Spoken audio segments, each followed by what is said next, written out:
about some of the big stuff that is happening in each particular time period. So, today we're going to be looking at Latin America and the Caribbean, because I feel like we haven't really done that much coverage, or not enough really, on particular aspects of this. Then we're also going to be doing Sub-Saharan Africa today as well. So those are the two regions we're looking at today. All right? All right. Tomorrow will be like Asia. Yeah, tomorrow I think I'm going to do South and Southeast Asia, so like India, Southeast Asia, and probably like Middle East tomorrow as well. So, all right, so Latin America and the Caribbean. Now, first and foremost then, up until 1492 CE, this is what we call Pre-Columbian America. Why is it called Pre-Columbian America? Before Christopher Columbus. Before Christopher Columbus. So remember, 1492, Columbus sails the ocean blue. That is the moment when everything changes in the Americas, and for the world as well. So pre-Columbian America, we're going to go through some big stuff here. So number one, there's not that much written records. So the only place in the Americas where there was actually a pretty extensive writing system was in southern Mesoamerica. So outside of there, there's not a lot of clear documentation and written evidence. We only have like physical artifacts and oral tradition to go by. So there's not really a lot of history, so to speak, in pre-Columbian America beyond what we can sort of gather from what, you know, descendants of Native Americans sort of passed down, you know, through the oral traditions. But there were a couple of places, though, in the Americas that had very large urban agricultural civilizations.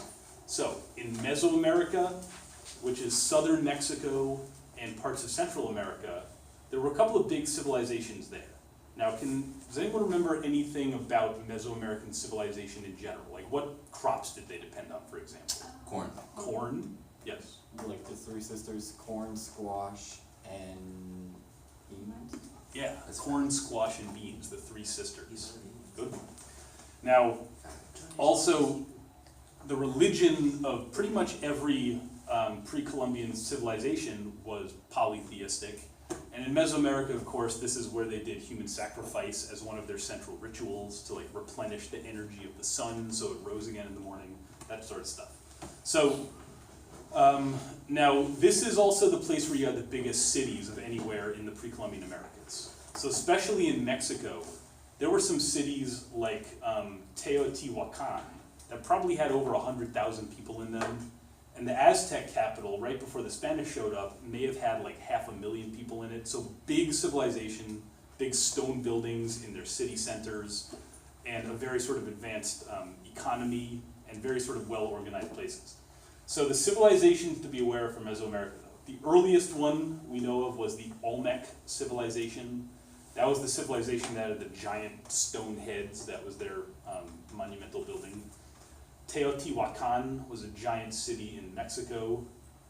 The Maya civilization of Mesoamerica, this was divided up into city-states and like small kingdoms. So they were kind of like the ancient Greeks, where they were all Maya, and they all spoke Maya languages, but they were never sort of unified into a big empire, and they all had the same basic culture.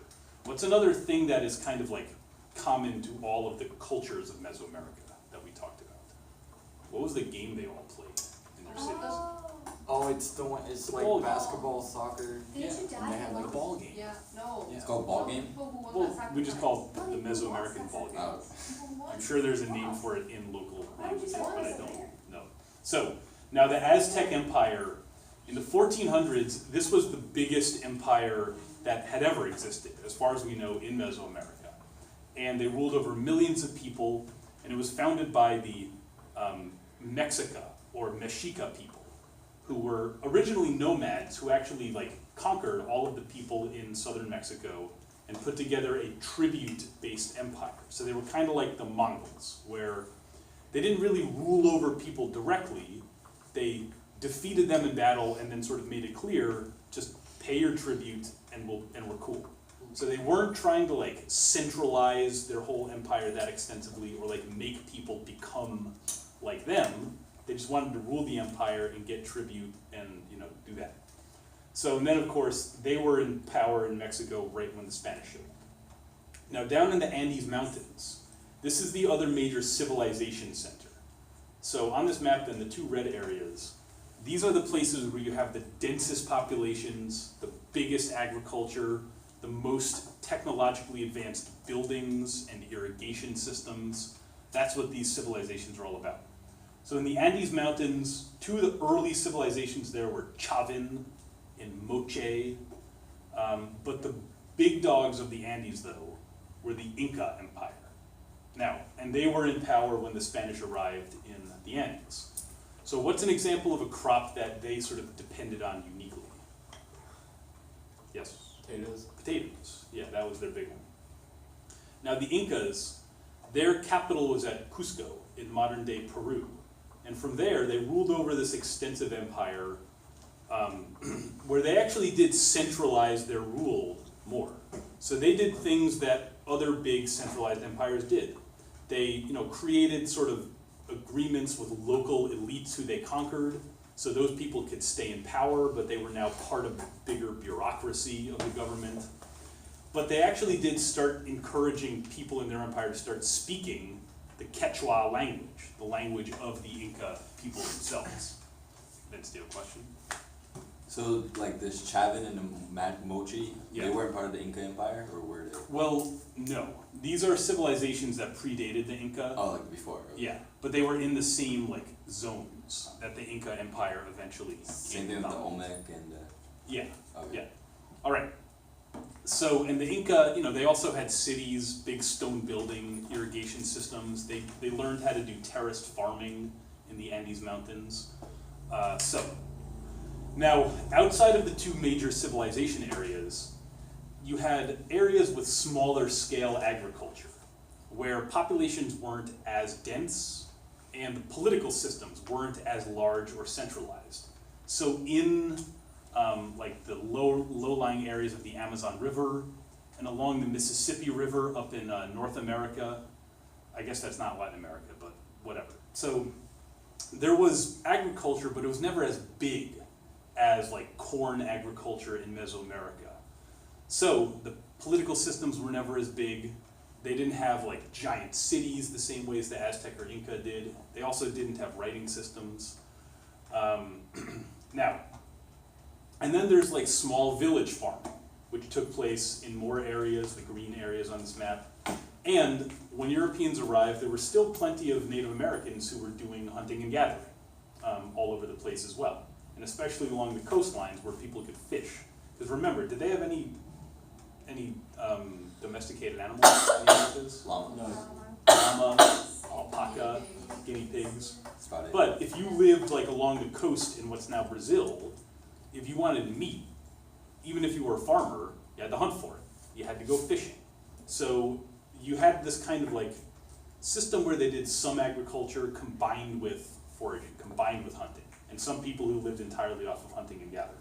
So, questions so far? All right, so now, 1492, Columbus sails the ocean blue. And the second that Europeans arrive in America, essentially this begins the process of European conquest of the Americas. So, Columbus arrived in what's now Haiti and the Dominican Republic, the island of Hispaniola. And he came back 3 more times, but he went to his grave thinking he had found Asia. But other Spanish sailors also come to America, and they begin to dominate the people of the Caribbean, who also start to die off in great numbers from diseases like smallpox and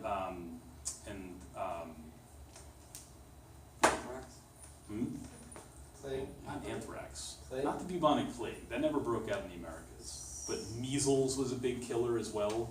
These were diseases that were zoonotic, so they had originated among livestock in the Eastern Hemisphere and spread among human populations there several times. But in the Western Hemisphere, they didn't have immunities to these diseases. They didn't have the same animals where these diseases originated. So they spread because of the animals that they brought, not... Well, not because of the animals they brought, but the people who came to America were carrying the bacteria or carrying the viruses. Even if they were immune to it, they might have still been carrying the diseases, and then they diffuse them among the population of the Americas. So, the diseases that started to kill off Native Americans actually spread ahead of the Spanish and ahead of Europeans because of trade contacts between the different peoples of the Caribbean and the mainland. So, by the early 1500s, when the Spanish launched their conquest of the Aztec Empire and the conquest of the Inca Empire, diseases had already gone there and already killed a big percentage of the population and kind of drove those empires into chaos and crisis. Because, leaders, some of their kings had died off, nobles had died off, and it was just kind of a chaotic mess that Europeans were able to exploit to their advantage. And in both cases, Europeans showed up, the Spanish showed up basically like in the middle of civil wars for control of the empires. So when the Spanish went to the Aztec Empire, Hernán Cortés, the conquistador of the Aztecs, he was able to basically get alliances with some Native Americans to fight against the Aztecs. So he kind of exploited the differences among these peoples to their advantage. So within a couple of decades then, the capitals of the Aztec Empire and the Inca Empire have been conquered by the Spanish, and they don't necessarily destroy the whole empire. They simply just become the rulers of these existing empires. And they kind of co-opt the organizations that those empires had already created. So, now of course this is also when the Columbian Exchange begins. So besides diseases, the Spanish also bring farm animals and horses, cattle, sheep, goats, and immediately begin to raise livestock and ranches in some of the areas where there used to not be those things. So that's going to introduce a whole new sort of element to the ecosystem of the Americas. And what other crops do they bring in from Europe and start planting? So sugar doesn't show up until a little bit later. Was it coffee? Coffee, 1600s is when that really takes off. Tobacco? Yeah, tobacco starts to spread farther around the Americas. That actually originated in North America, though. So, now, after the Spanish also find lots of gold and silver, along with good farmland. So, once they have their hands on gold and silver, they start to export that back to Europe to buy luxury goods, to raise armies and navies back in Europe. And they start to send it to Asia in order to buy luxury goods from Asia. But basically, once they've sort of proven that there's profit and wealth to be gained in the Americas, other European countries get into this game as well. So the Portuguese show up, they take over Brazil, and begin profiting from control of that territory. The French arrive in Canada, and actually, what natural resource did they start exporting from there? From Canada. Wasn't it like fur? Fur, yeah. So they start exporting fur from Canada. And the French never really sent that many people to the Americans. It was mostly fur trappers and merchants who would deal with Native Americans. And the French, out of all of the Europeans, were generally the ones who actually had the best relationship with Native Americans because they kind of depended on them to make their colonies profitable in the first place. But the British also arrive in the north, and in the Caribbean, you also see Europeans kind of descending on those islands to start turning them into profitable colonies. Now, the Spanish Empire then, in Latin America, this is really the big sort of dominant force from the 1500s through the 1700s in Latin America. So first of all, the economy was geared primarily towards silver mining, and especially in Mexico and in what's now Peru and Bolivia, especially at the city of Potosi, which was basically a giant mountain just filled with silver mines. So they were pulling silver out of the ground, and a biggest percentage of that, so a giant chunk of that, was under royal control. The colonists who actually did the business of the colonies, they got some cut of the profits as well, but most of that silver was under royal control and then minted into coins and then used to pay for soldiers and ships and luxury goods to bring back to Spain and back to the colonies in America. So, to to some extent then, the Spanish government, the Spanish monarchy, looked at their colonies, and the Portuguese looked at Brazil kind of this way too, as this like big piggy bank that they could make withdrawals from in order to have access to luxury goods that they wanted back in Europe. So there was never really an intent by the Spanish to like build a new society or like create a whole new world, you know, over in the Americas. It was, they have silver, we want it so we can afford luxury goods in Europe. That was the view that they had of the colonies. So the power structure then was geared toward making sure that the flow of silver continued. So the absolute highest level of rank in the Spanish colonies were a group called Peninsulares. This means white Spaniards who the Spanish monarchy sent over to be the governors and the accountants and the bishops in the church to make sure that the colonies were governed exactly as the Spanish monarchy wanted. And then beneath them, there was a class of white colonists called the Creoles. These were people who were given grants of land, you know, they owned farms or ranches or businesses or mines, and they would take some profit as well, but they were not really the ones in charge of the colonies. They were really just kind of working for the monarchy and working for the Peninsulares. And they always kind of had this view that they should be given more control and more rights over this system. Then there was a mixed race group, mestizos, people who were Native American and white European descent. And this class came about because some of the elites in the Aztec Empire and the Inca Empire and elsewhere actually married Spanish colonists, or you know, were also sort of co-opted. They were given some land, or they were given some, you know, some farms in order to just kind of like tie them to the Spanish system and keep them, you know, loyal to the Spanish and just like part of this power structure.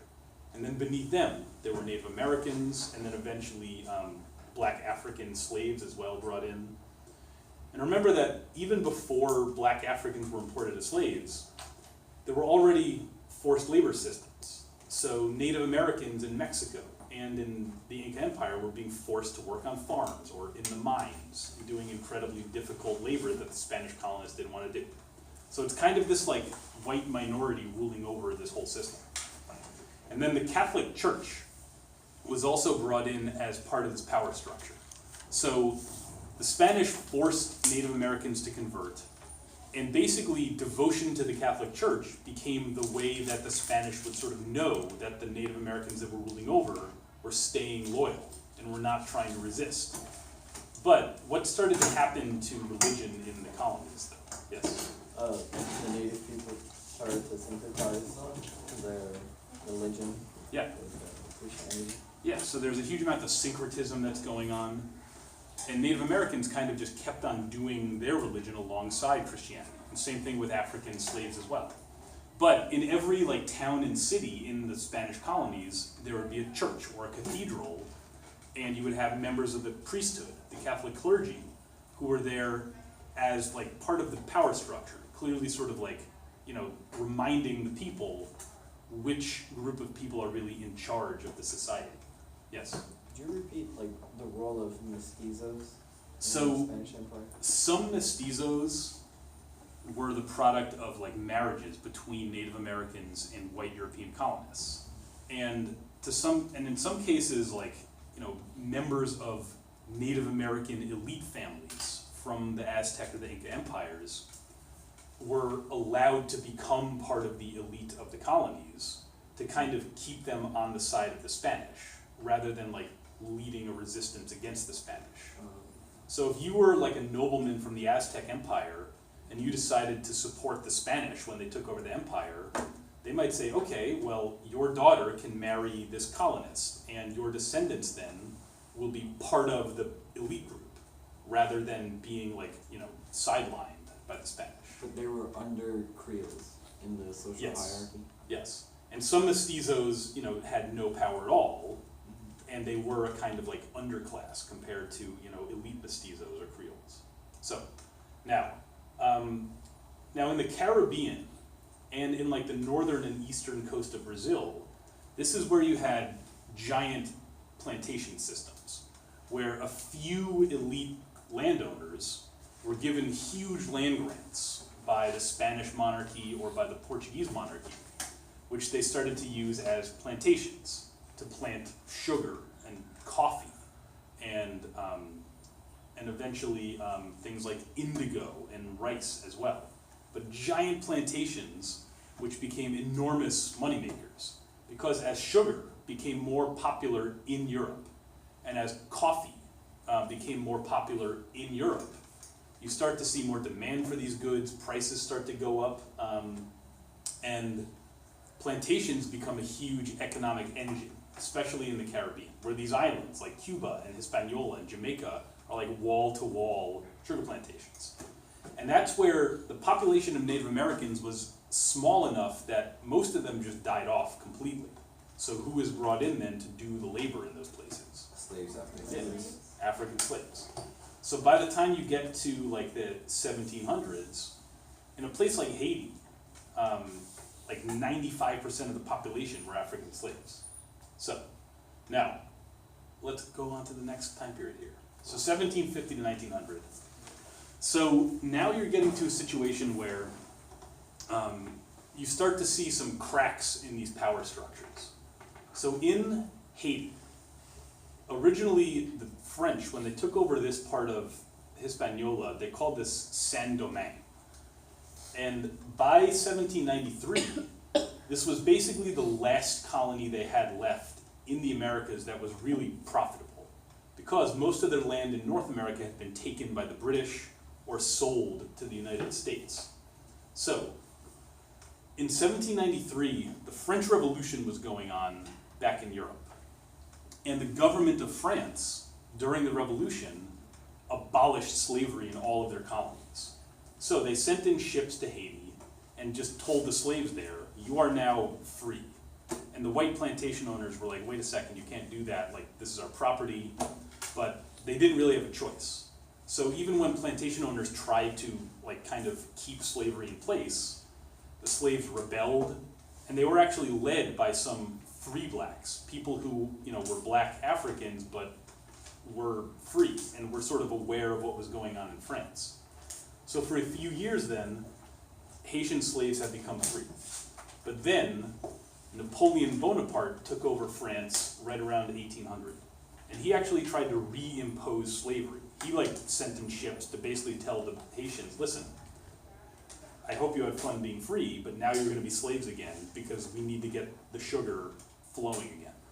So then this turns into a full-scale rebellion for independence. And by 1804, Napoleon has basically abandoned the colony, and it becomes the first country in the Americas where there's a successful slave rebellion where the people actually become free from slavery, and it's an independent republic where the people of the country are creating their own new government system.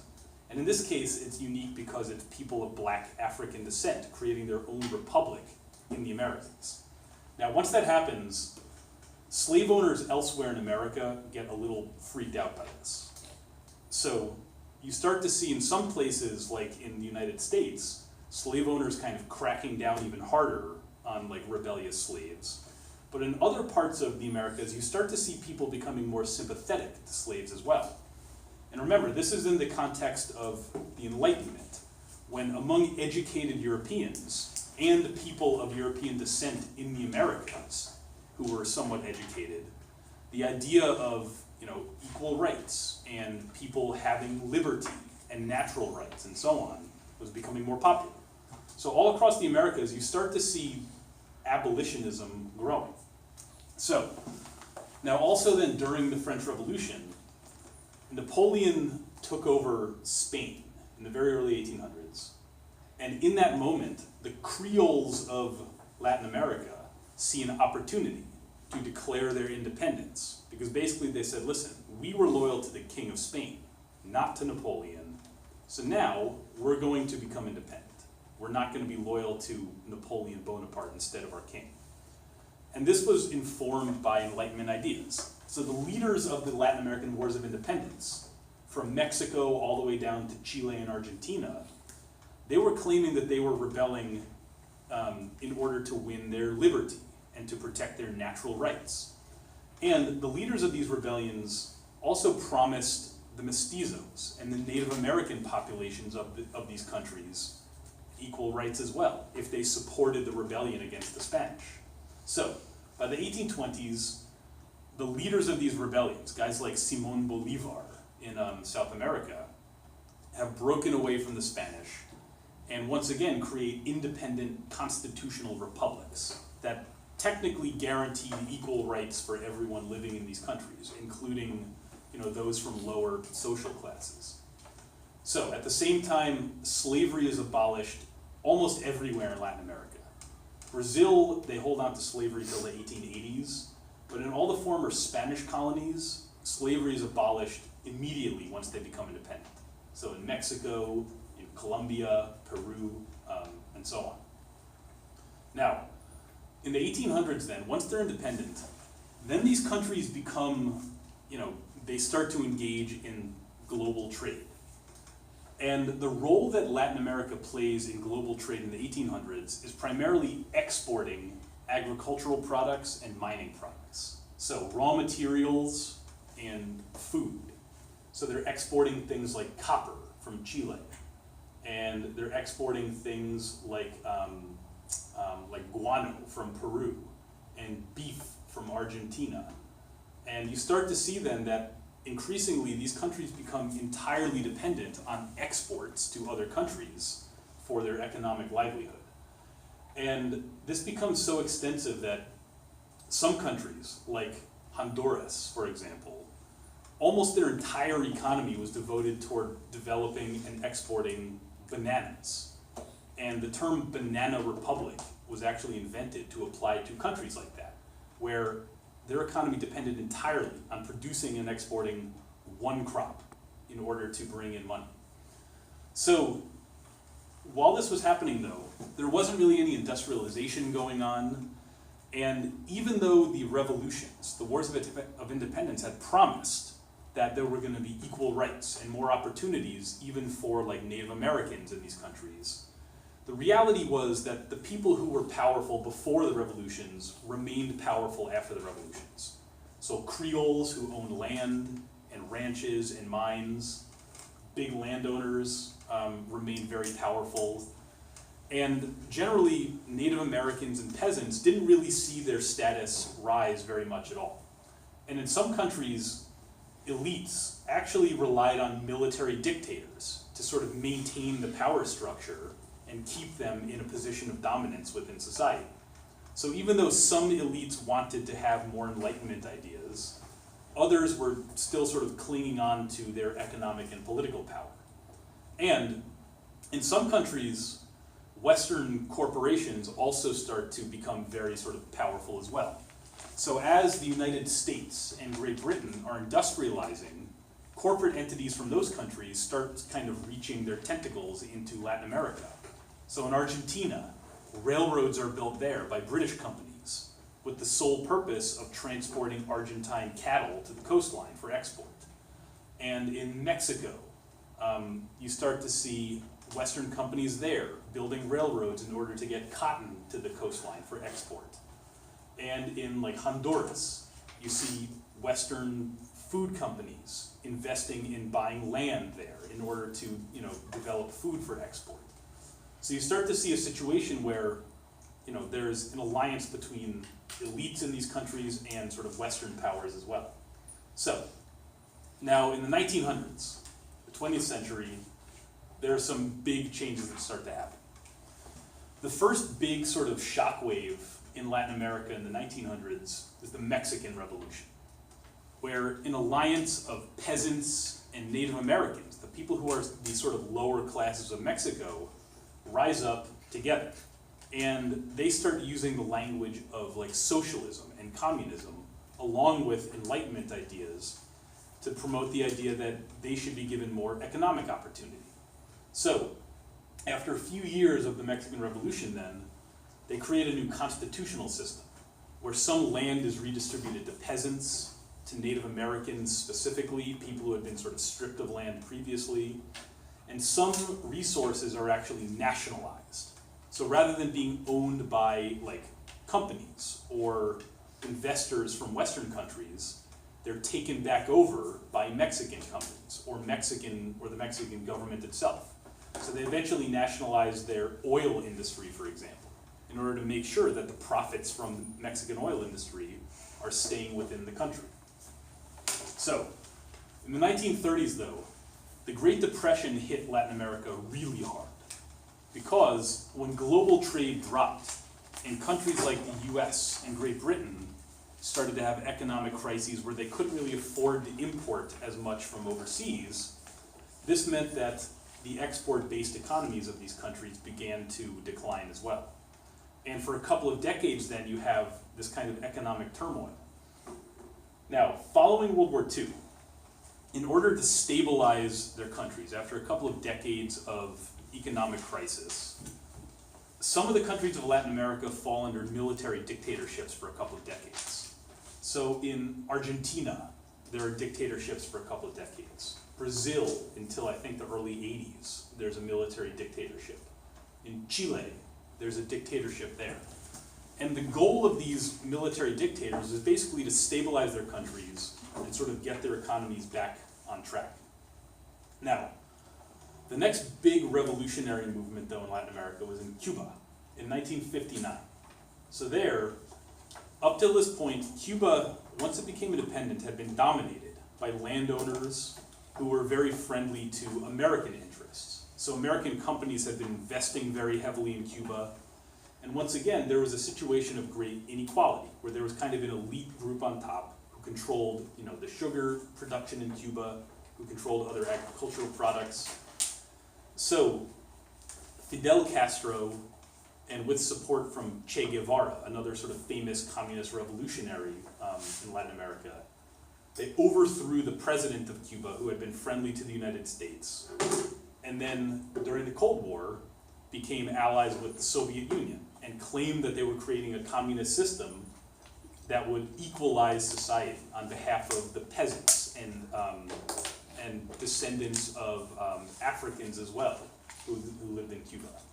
So they created a communist system that was similar to what had been done in China and in the Soviet Union, where they started to collectivize agriculture and basically tried to start modernizing their economies within that context. Now, finally then, Latin America, some countries in Latin America became beneficiaries of the Green Revolution. So in Mexico, this was the case, in Brazil as well. So in some parts of Latin America, you see a huge increase in agricultural production as a result of the Green Revolution, and that is still ongoing. And finally, over the course of the 20th century, and right up until basically the present day, there has been a sort of reemergence of socialist thought and politics in Latin America, once again, claiming to sort of work on behalf of Native Americans and other sort of lower social groups that had been in a position of inequality up to this point. So in Venezuela, for example, the last couple of decades there have been socialist presidents who have been promising to drive out Western influence and to create more effective economic systems, to help like the poor and the Native Americans and so on in Venezuela. Now, unfortunately, that has also turned into kind of a brutal dictatorship, and they've caused complete economic collapse there over the last few years. So, but in Chile, very briefly, there was a socialist government there. But there's also been a reemergence of free market capitalism. So the socialist president of Chile was overthrown in the 70s by a more sort of capitalist-minded military dictator who actually did then start to reverse course. And Chile has actually become probably the most developed and just generally sort of wealthiest country in South America. Brazil, their economy has also been growing very, very quickly as they've sort of engaged with global trade and free market capitalism. But once again, there's also immense inequality in these countries as a result of these systems as well. So it's kind of a balancing act that their governments have had to play.